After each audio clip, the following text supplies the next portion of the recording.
My name is Arbesser. I'm an Austrian, Viennese-born fashion designer, but I live in Milan for the last 15 years.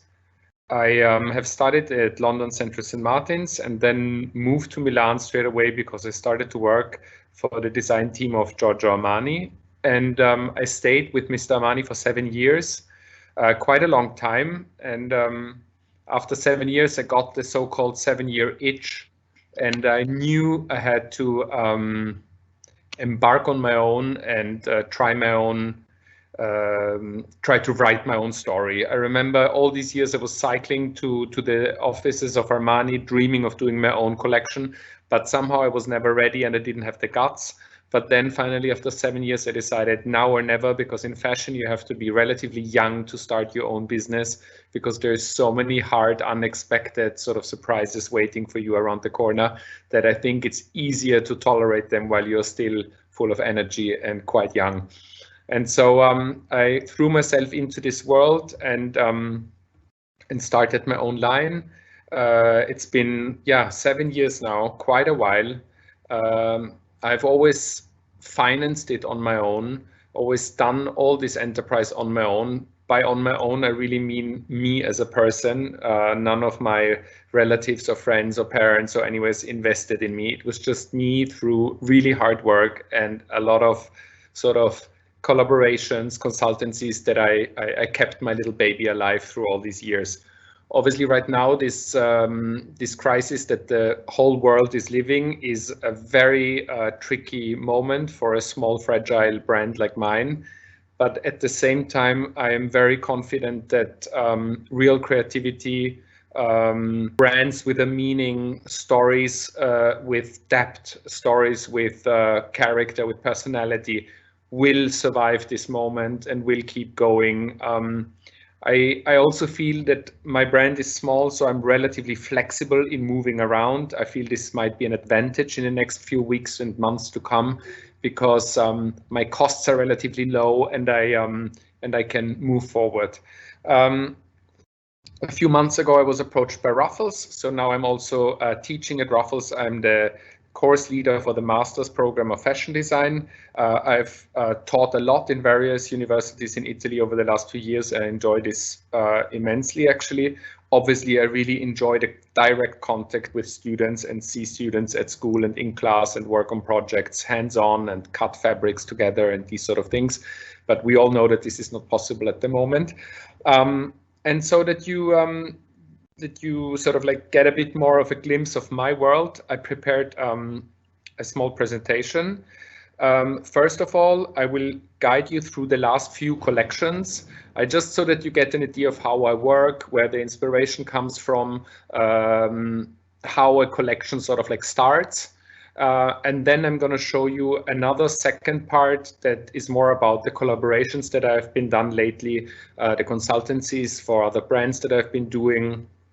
Or just now in February, I did the costumes for a big opera in Berlin. So I will show you a little bit about that too. To go chronologically, we start with my fall-winter collection. I was actually quite lucky that I was still able to actually hold this, organize this show, because shortly after the Fashion Week in Milan, thanks to, or unfortunately, because of the terrible coronavirus crisis, everything was locked down and closed up. But so I will very much cherish this fashion show, let's say, as the last one before the fashion system will change and has changed forever, I guess. So this was still my show here a few months ago in February. Here you see a little bit of the mood board of how I work. So, for example, the last fashion show in February was inspired by Milan, the architecture of Milan, the entryways of Milan, lovely tiles, marble. In Milan, we have fantastic entryways into buildings that are from the 60s, 70s. I think as a foreigner, I came to Milan and I instantly looked at very sort of like everyday life objects and things that maybe someone who lives in Milan doesn't even perceive as this beautiful anymore.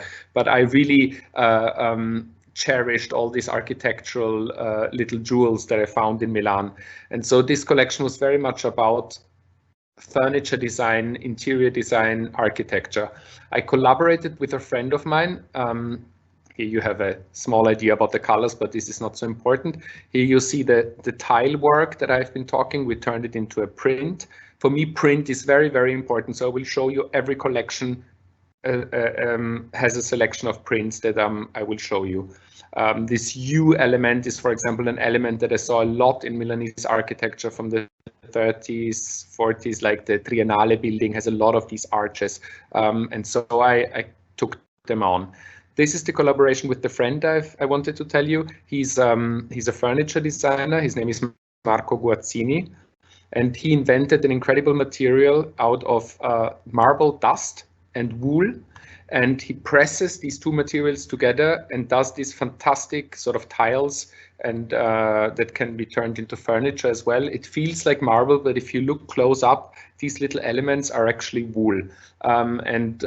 He's a fantastic designer, and with him we have developed, as you can see, little jewelry pieces out of the material, but also an all-over print, as you can see here with the trouser and the shirt.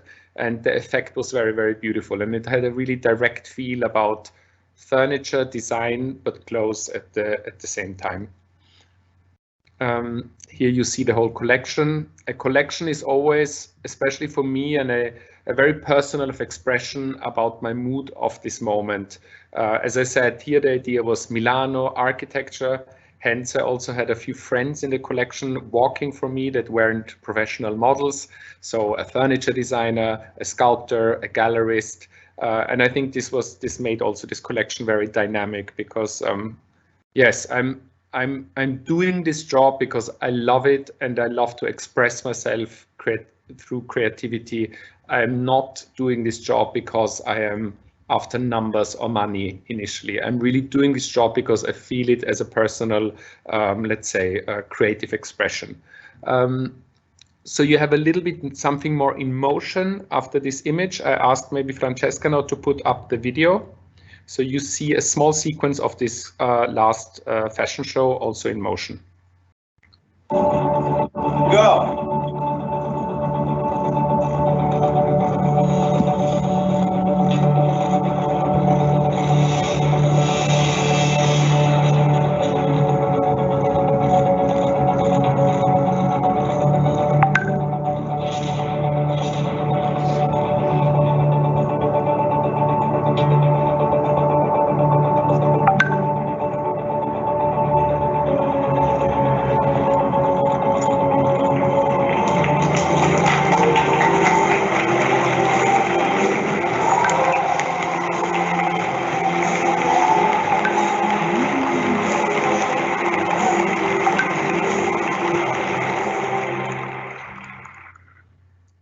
Just that you know, I mean, this is a very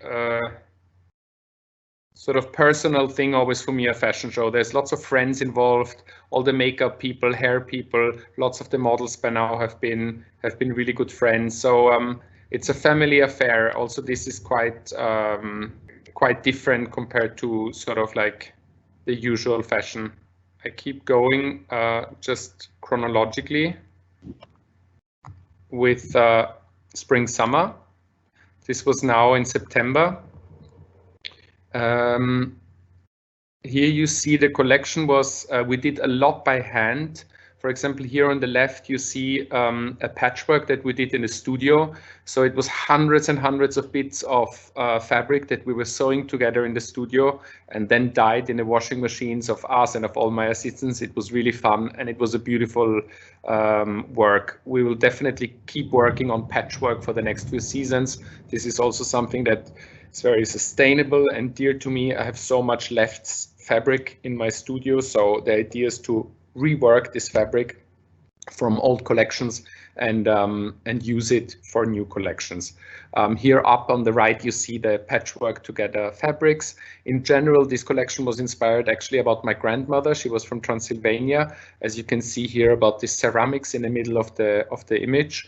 And she collected lots of old fabrics in her lifetime. So we used this idea of collecting old fabrics and turned it into patchwork with our old fabric. So in a way, through these patchworked garments, we actually told a little bit the story, short story of my brand.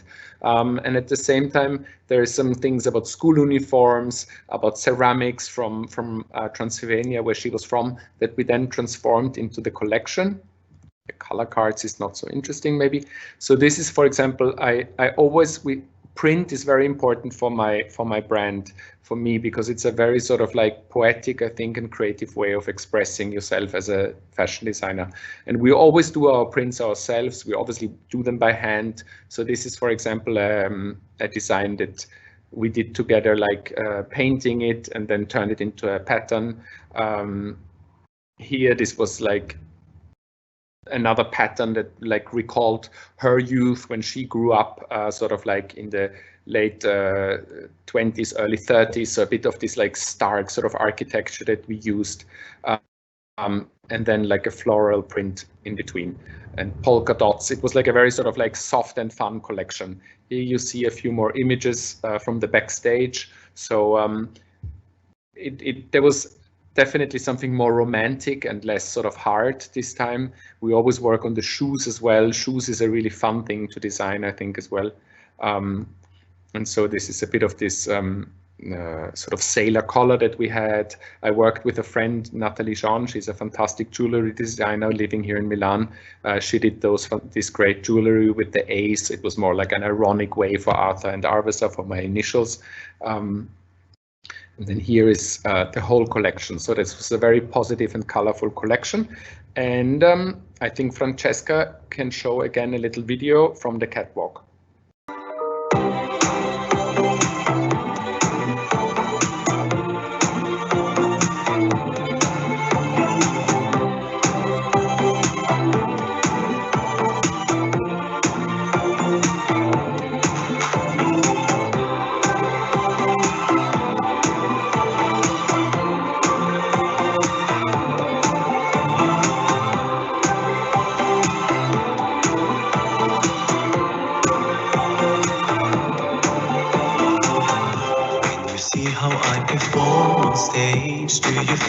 Do you feel ashamed of me? When you see how I perform on stage, do you feel the same shame as I feel? Is that why you didn't say anything? Is that why you didn't say anything? When you see how I perform on stage, do you feel ashamed of me?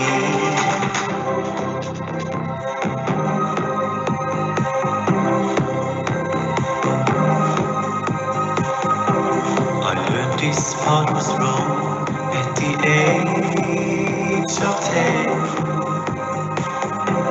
I didn't tell it all, cause I knew they felt the same. So it grew in me, this feeling of shame. And it found future and modern.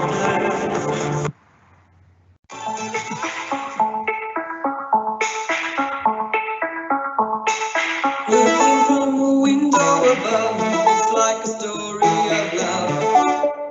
Can you hear me? Came back only yesterday, moving farther away. Won't you hear me? All I needed was the love you gave. All I needed for another day, and all I ever knew.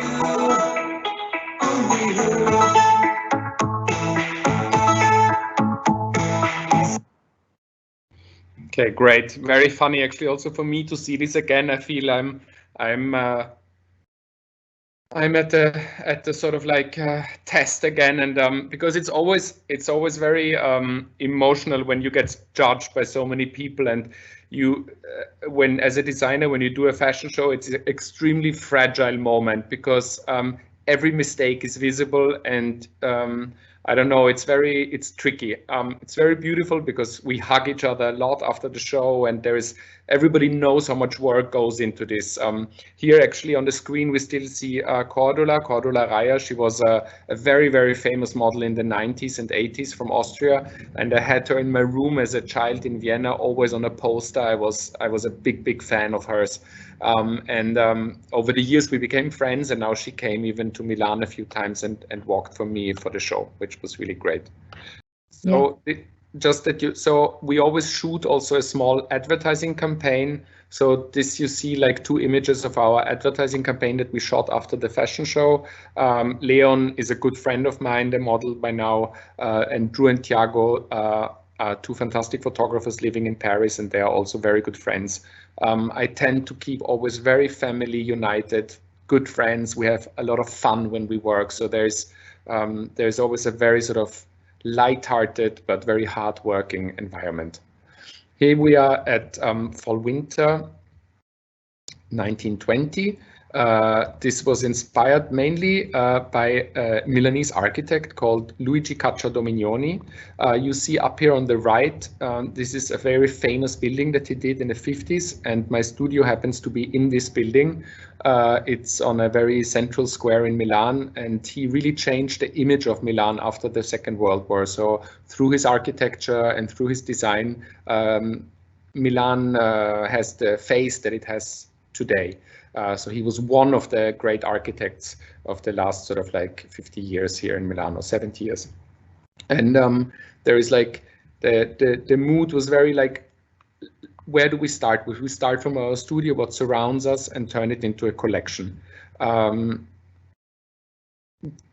did very like sort of tiled work as well, and then we turned this abacus sort of thing into a print, and again an aquarelle sort of like hand-painted print. And these are some details from the show. This show was really nice. So basically, if you're a small brand, you have to follow, you're put somewhere in the Fashion Week calendar here in Milan. And so when you're small, you can't decide a lot. So they put us right before Gucci, which is obviously one of the big shows in Milan. And so as a small brand, you have to then be kind of intelligent and look for a location that is close to Gucci, because so you make it easier for the whole press to come also on time to see your show and then go to the very important Gucci show.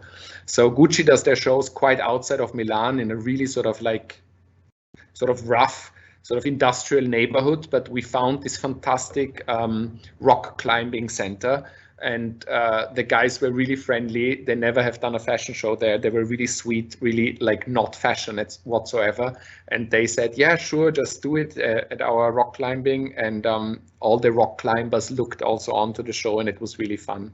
And so you see this rock climbing here in the background, and you will also see a small sequence of a video. Don't worry, it's not going to be too long, of the first few looks of this show. And you get the idea of this huge room where the show happened. And sometimes I always think when you really have to be creative and you really have to look for solutions, and let's say you don't have a lot of money to spend, sometimes the best things come out of it. Since the beginning, when I started, we did our presentations in small garages in Milan, at my friends' homes, in really rough sort of places. But the press and the guests always really loved that, because fashion in the last few years have become very sort of sleek and sometimes lacks a bit of emotions and character. And so people really were happy when they also saw that there was some sort of like unexpected location. This is very much, I'm talking about Milan. For example, Paris is already more creative when it comes to spaces, but Milan is very classic. So let's say the international press was always very appreciative when they came to my shows, because they saw there was sort of like a creative thought also behind the location.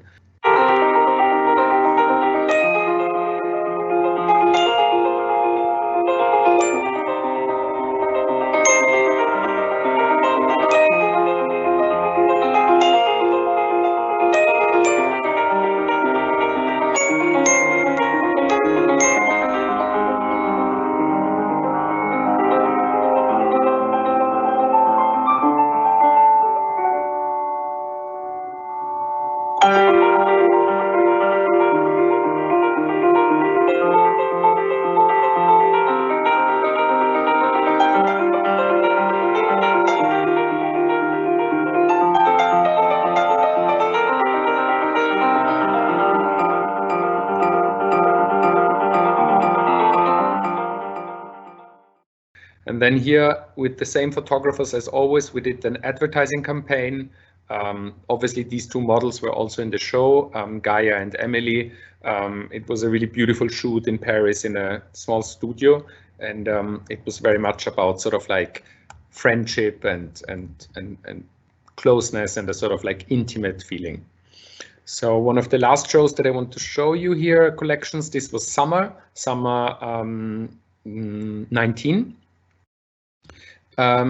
This collection was inspired by Italian sculptor and artist called Fausto Melotti. Check him out. He did beautiful ceramics and beautiful sculptures out of metal, very thin, very fragile, very elegant. And so we worked on sort of earrings and sort of hand-painted prints that recalled a little bit his ceramics and his sculptures. So you see here on the mood board all these beautiful Fausto Melotti sculptures. They have a really sort of poetic sort of sophistication that I think is quite unique.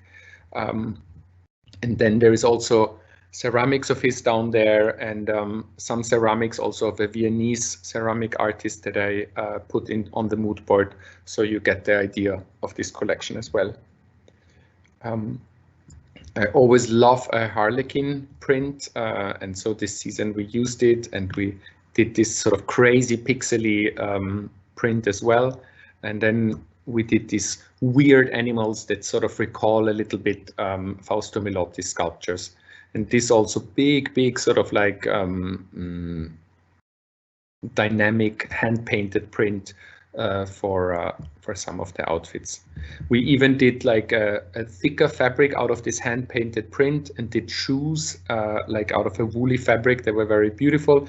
Here you can see the location. Each place on the seats had a tiny ceramic that a friend of mine did, and ceramic artist, to recall this sort of like ceramic pottery feeling of this collection. It had a feeling of a sort of like ceramic, someone that works with clay and works in a studio and is a very sort of like eclectic and special woman, let's say, that is very colorful and very eccentric. This was the idea. And we did this advertising campaign in a pottery studio in Paris. As you can see, this was really, they were actually working there. It was a tiny pottery studio, and they just gave us a few hours and we could shoot the campaign there. Very sort of creative makeup, and it had also here a quite poetic feeling. So the idea is really, and I think this is also such a luxury to be a fashion designer, if you do it the way I do it, that you have the opportunity to tell a story. Every 6 months you can tell a story. You can really immerse yourself into a world, and I think this is very beautiful. When I love this moment when you start researching on a collection like this. We started with Fausto Melotti, with what we love. We started with colors and everything, and you create a movie and a film in your mind, and this is very great when this like slowly unfolds over the months, and then there is the show and the shoot, and you get and the story sort of like closes its circle. It's always very emotional and beautiful. Francesca, also there is a small sequence of this show, and then I think we are through with the little fashion show videos, but at least you got an idea of my world. And then there's one last collection I want to show you.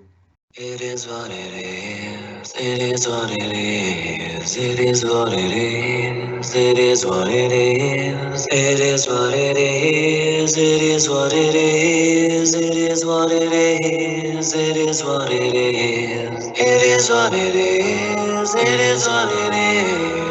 is what it is, it is what it is, it is what it is, it is what it is, it is what it is, it is what it is. It is what it is. It is what it is. It is what it is. It is what it is. It is what it is. It is what it is. It is what it is. It is what it is. It is what it is.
to the presentation and back to the final collection that I want to show you before we start with a small bit of the collaborations.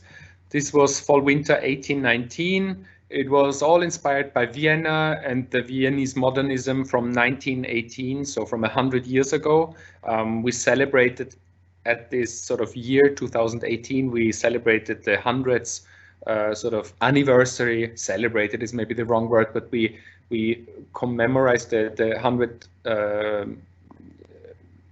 time. I don't know, how do you say, in 1918, let's say 100 years before, Gustav Klimt, Otto Wagner and Koloman Moser. No, sorry, Gustav Klimt, Egon Schiele, and Koloman Moser. So three really important sort of columns of the Viennese art scene and world famous artists all died in the same year. And so the city of Vienna really wanted all the creatives that come from Vienna to do things that that record this memory. And so I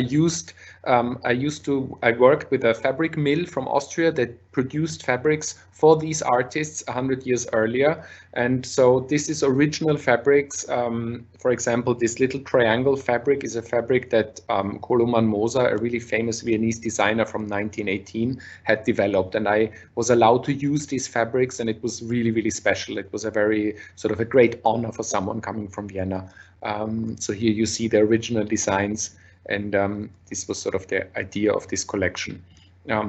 Sorry, to go back, you see up there on the right, on the left, sorry, these glasses from 1915, and then we redid the sort of same line and design that's on the glasses for fabrics, and also they're very simple and sweet, sort of like prints. And this is like a big print that we again hand painted, and it was this weird sort of like crazy animal print, because we know these images from Vienna from 1900. They were all in black and white, but actually they were quite colorful, all their fashion and their interiors. And so I wanted to show this as well. And here you had some small sort of sequences from the fashion show. And here, this was the whole fashion show. It was in a fantastic old school close to San Babila in the center of Milan. Unfortunately, like 2 months later, they tear down the whole building because it turned it into luxury departments. Very boring. But it was a very beautiful sort of like 50s building that was a school, and it was completely empty, and we were allowed to do the fashion show there. It was freezing, but anyways, it went well, and it looked very beautiful. And here also we shot a small advertising campaign. You see these images with Nicole, a really beautiful model and friend of mine. And the last two little videos now concerning the collections, Francesca is going to show you. These are sort of like small artistic video clips that we did regarding this collection and regarding this advertising campaign. So if Francesca can show these two videos, and then we can go to the consultancies and couple collaborations of mine. So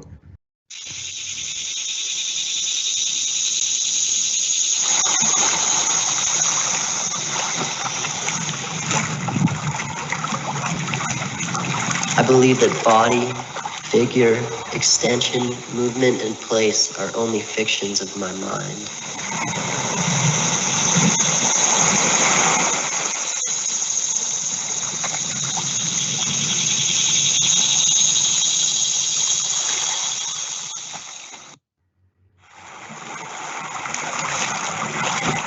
I persuade myself that none of those things ever existed that my deceptive memory represents to me.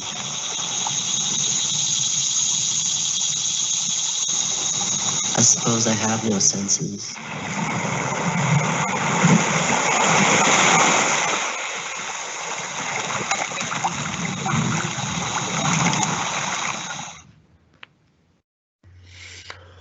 okay, perfect. So what I wanted to show you is like literally a small sort of like world of my own, which is sort of these collections. And just to like to not bore you or anything, let's quickly move on to the second thing that I wanted to show you. And this is about collaboration. So I always used to work for other brands on the side as well.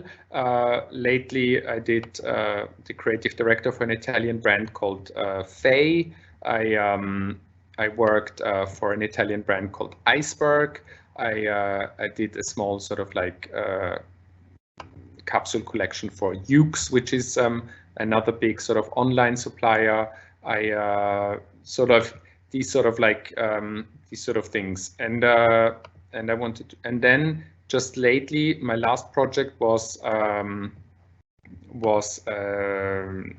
costumes for an opera in Berlin, and this was so now I go into the full screen mode. Sorry, there you go.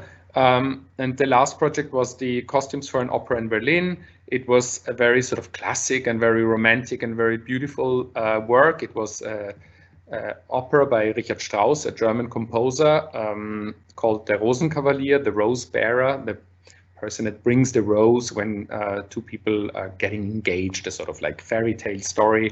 And we did very sort of sumptuous costumes from, and here are some sketches that we did. It's a very funny story. Opera lovers know the story really well and the opera really well. So here you see a few pictures. This was actually a very beautiful thing to do also on the side, beside fashion, because fashion can sometimes be a bit monotonous, and this was very beautiful. It was beautiful to work with the singers. It was beautiful to work with the stage designer, with the director. There were lots of costumes to be done. Here you see these different, this is one of the scenes where there's so many people on the stage. The very last video that I'm going to show you now is a small video, a video clip from the opera in Berlin. So you see a bit of those costumes in movement. Francesca, please. Last time I'm getting on your nerves, and then then we are done with the little videos. This was a very beautiful work to do.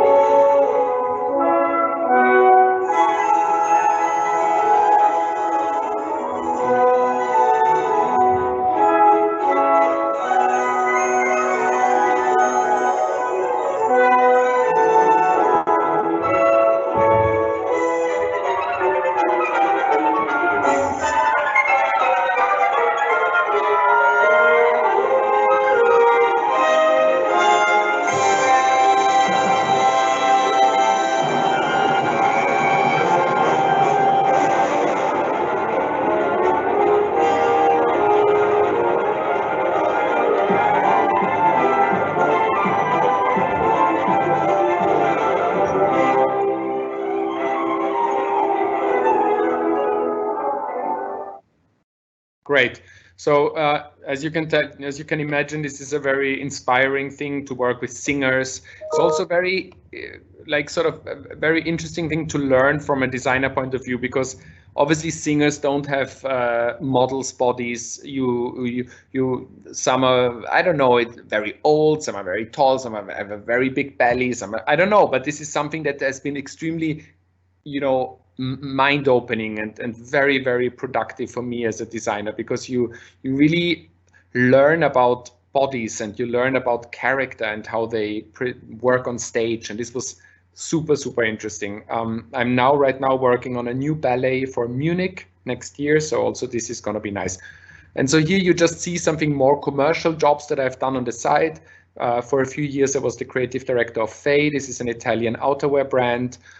It was really fun because we gave this classic brand a sense of cool and the sort of more contemporary look, and still very wearable.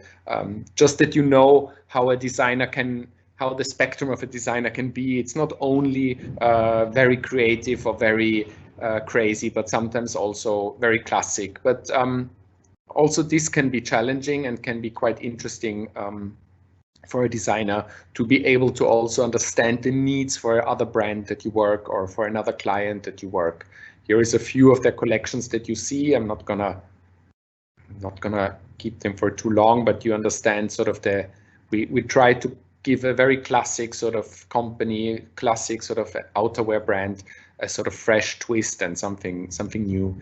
We did very beautiful presentations always. I love to do presentations which are sort of like an idea of a setting, something a bit theatrical. So here they were like on a set that looked like a sea in the North Sea in Germany, which made sense for the company. The ones that live in Italy, Faye, people know Faye. This is a very sort of known outerwear brand and very classic. Maybe your dad and your mom has a jacket, but we obviously try to make it still good for the mom and dad, but give it a twist. So here you see, I'm not going to bore you too long with this, but you understand sort of that also a sort of very creative mind can apply its ideas on something else. This was Iceberg. I did for 2 seasons, a very fun collaboration. It's a brand that was very big in the 80s with Castelbajac, a great designer who made it big in the 80s for them. Also a company from Italy, and mainly with knitwear and jumpers. And we did really fun, very graphic. They wanted something very artistic, and that was obviously really good for me. So we did something very graphic and sort of pop art, which they wanted from us. And this is a small collaboration I did for Yoox, the big online sort of supplier, and we did also there a very beautiful set, as you can see, with those houses, and a very sort of graphic collection inspired by the Italian artist Lucio del Pezzo, who, by the way, just died 2 days ago. Also this, and a fantastic artist that you should check out, Lucio del Pezzo. He did beautiful graphic work. And yes, this is my sort of like work and life that I could show you here a little bit. I hope you liked it.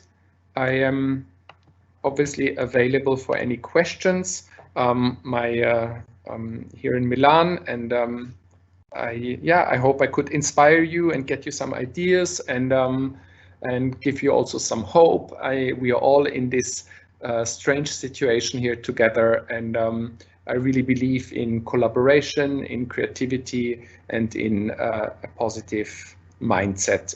I think there is not enough beauty in our world out there, so I think there is also a very a good purpose in creating beautiful things. Although I must say, lately in the last 2 weeks, I've questioned the job of a fashion designer a little bit, because if you're in the middle of a crisis, you wonder who actually needs more clothes.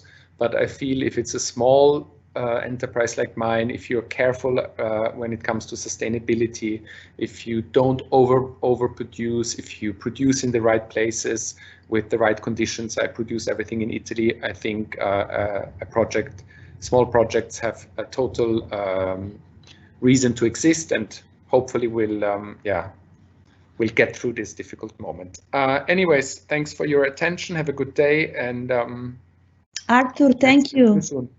You're welcome. Hi Arthur, how do you think the whole fashion system and especially the fashion weeks will change due to the coronavirus? So I think the whole fashion system will very much change. I think people, first of all, for a long time will not be in the mood to gather as big groups in like spaces together. I know this sounds a bit sort of exaggerated, but I really feel like by September it will not be yet a moment where people will be happy to be in 400 people or in even more in a room and watch a fashion show. Or even if you think about a backstage is a small space full of people. So I don't think that this is going to happen very soon. What I think is that the fashion system will come down to talent and quality. I think there's a lot of things that we can live without. I think it's not needed as a crude collection of someone in Japan and someone in Los Angeles and someone in Cuba, and people have to fly around to watch these fashion shows. I think this will stop. And also, I believe that in the fashion system will have an idea of clearance, an idea of sort of like get rid of the things that are not necessary. And it's also about brands that are not necessary. We all know that there are far too many clothes and far too many designers in the world, but So I feel like it's a moment to really reset, and the things that are valid and have a reason to exist will exist, and it's always down to creativity and talent. But I think September will be, we have to use our creativity as well to like do new ways of presenting, new ways of photographing. We will not do a fashion show in September for sure, because it's too risky. Probably a lot of the journalists will not travel yet. So it's about us. What do? We do a very creative way of photography. We do a great lookbook. We create content that we can send out digitally, that doesn't require people to travel or to be in Milan at that moment. For me, this doesn't come easy to say this, because I'm a people's person. I love to be with people. I love the human contact. I love to hug people. I love to, to actually have a conversation face to face. But out of necessity, I think we all have to become more creative and change the way we worked so far. I do also hope that people will become more careful, will become more intelligent, will buy more intelligently, will really buy things when they love it, when they are really into it, will repair clothes. I hope that also us, a younger generation, will start to not throw away a t-shirt because you're not into it anymore, or it has a stain on. I mean, really, for me, the example is the beautiful old people of Milan. If you always see these fantastic old ladies and old gentlemen in Milan walking in their coats, and they're so smart looking. Their coats, they probably bought in the 70s, and they're still looking so great because they took great care of that coat. When the season was over, they brushed it, they put it probably in a little bag and hung it up and put it in the sun when the winter started. I don't know, but they took care of the clothes, and you can tell. And I think this is something really important, that we also all become a little bit more, we understand the value of things. And also, I think we have to understand that a jumper, it's impossible that a jumper costs 15 euros, because the big company where you buy the jumper for 15 euros will definitely earn money, but someone will not. And this is the problem as well. It has to change that we think a t-shirt costs a few euros, because it can't. It's not sustainable. So I really hope that through this weird moment that we live in, we all become a little bit smarter, a little bit more attentive, a little bit more intelligent, and for sure fashion weeks will change quite radically, and everything will shift quite a lot to digital, and to sort of like even meetings and conversations like this. So in the future, you will sell a collection probably in front of a computer and not in the showroom anymore. I hope this was fine, Elvis. Now, Anonimo, what are the first steps to be recognized in the world of fashion? I think the most important thing has ever been, but especially in the future, but to me, it's always has been this way. You have to have character, and you have to have something to say. It's not enough just to make a nice dress or to make a nice jacket.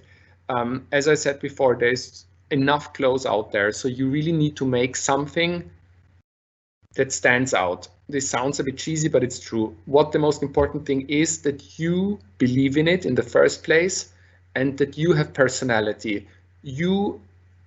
I think the best things in fashion are always very personal stories. All the big designers have told a very personal and intimate story always. They always fight with something. I don't know, Miuccia Prada has all her life been intrigued by the conservative women in Milan, and she twisted them around. And if you go down to the stories of certain people, they often are very, very private stories. So I think you really, you must have something that bugs you in your mind, and you really want to get that out.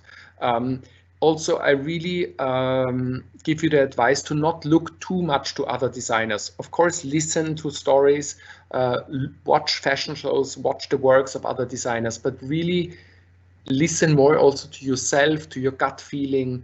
The most important thing is to have something to say, really, and have a personality. That's the one thing. Do something that feels unique. present it, photograph your collection on your mother, photograph it on your dog, I don't know, photograph it somewhere, do something that doesn't sort of like tick all the obvious boxes, I don't know. And I think people in the fashion world are always hungry for newness, for uniqueness, for personality. It's a very tough world, and it can be, it can frustrate you sometimes a lot. Like I talk of my own experience, and and one last thing, always keep doubting yourself. Never be too sure that you are so incredibly brilliant, because if you keep doubting yourself, I mean, don't sort of put yourself down, but never be 100% happy with what you have just done. I don't know, I know this sounds tough, but for me, for example, when I've done a fashion show, it's beautiful, we are all happy together, but the second it's over, I see the mistakes in what we've done, and I just want to keep going with the next collection to make it better. So really, this is also a very sort of personal advice. 3 adjectives that define your fashion. Yeah, I think it is one thing for sure, it is personal, it is graphic, and it is sort of out of time, which is not really an adjective, but I never saw my own work and my own project as trendy or cool or edgy. I always did it as a very personal expression of what I felt. And so it also attracted weirdly really young girls, but also 80-year-old women, which I think is fantastic. So there is something to my clothes that is a little bit not really in touch with right now, but it hopefully doesn't look old either. I don't know. But there is something that is a bit out of time. There's always a very strong graphic component, and there is for sure a very personal story. Besides timetables and scheduling, how do you think that social distancing is going to affect modern fashion? Yeah, as I said before, this is going to be really hard for all of the old sort of like press people and journalists, because they are used to be, traveling around the world, treated very well wherever they go. It's a really, I think, a game changer, and also a change of generations now in fashion, because yeah, there is simply a completely new rhythm that's gonna come. What I said before, I really hope it means less, but more quality, in the sense that less fashion weeks, less fashion shows, less sort of like cruise collections and pre-fall and what do I know, but less but better. This is hopefully what will come through this crisis that we live in. But to be honest, it is kind of harsh to say, but I feel like the fashion system needed disruption. It needed something that changed it a little bit, because it was too sort of like wound up in the wrong things. So I feel this crisis will be, at the end of the day, I think, for the better.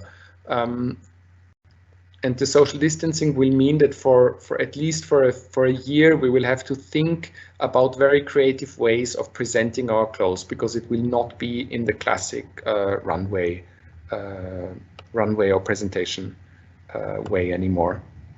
Do you have any suggestions for those who are entering in the fashion world? As I said before, most important thing is have an own voice, listen to your stomach, to your gut feeling, listen to what your heart tells you, really,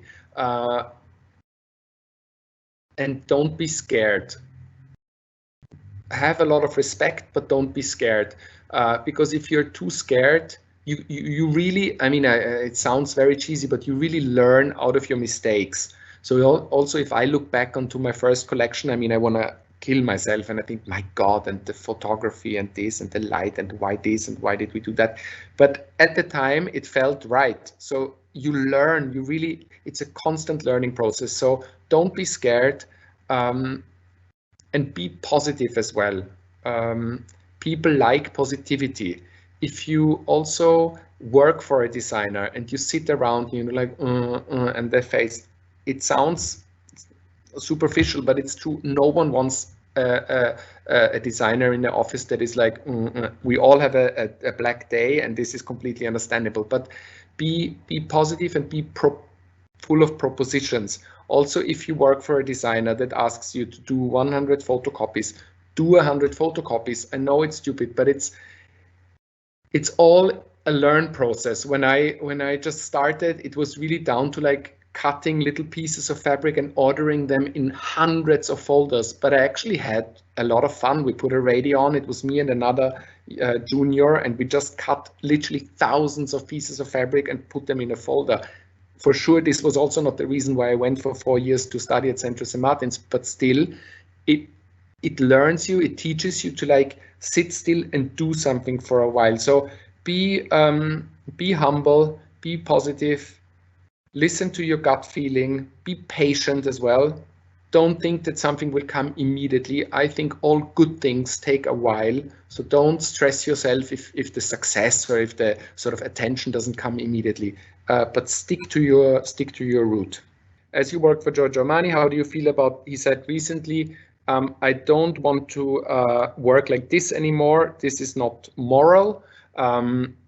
It's time to cut away the things the unnecessary things and redefine time and our times. I could not agree more with him. Mr. Armani is an extremely intelligent person, and it has been a great honor to work with him for so many years. For example, he is a real example of someone that always was sticking to his route.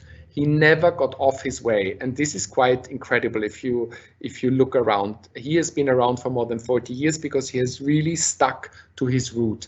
I think he's also now at the point, I mean, he's in his mid-80s now, and he's like surely not that sort of fit anymore that he was 40 years ago, and he does one fashion show after another, and a men's show, and a haute couture Armani Privé show in Paris, and then again it's Fashion Week in Milan. So he obviously also sees, why are we doing all of this? Why are we stressing ourselves so much? And he also decides it's time to change this rhythm, because what was wrong with it when we did 2 collections a year? Everything was actually great and it worked really well. And that's what I mean. I think a lot of intelligent people these days understand that it's time for less but better. And I think that's what he also wants to say. Let's take away the things that are necessary and redefine our times, because time is such a vital thing, and good things unfortunately take time. So if you want to create something that is out of quality, you have to take your time. Sometimes you're lucky and you have a great idea in that moment, but in general, a great collection takes a few months to develop and then to become a really great collection and a successful collection. So I couldn't agree more with Mr. Armani. He has always been a sort of oracle and someone I looked very up to because of his strength of character, and he is totally right also with this comment. Okay, have a good day and get all safely through this weird moment, and hopefully meet you all in one way or another soon. Bye. You too. Thank you. Ciao.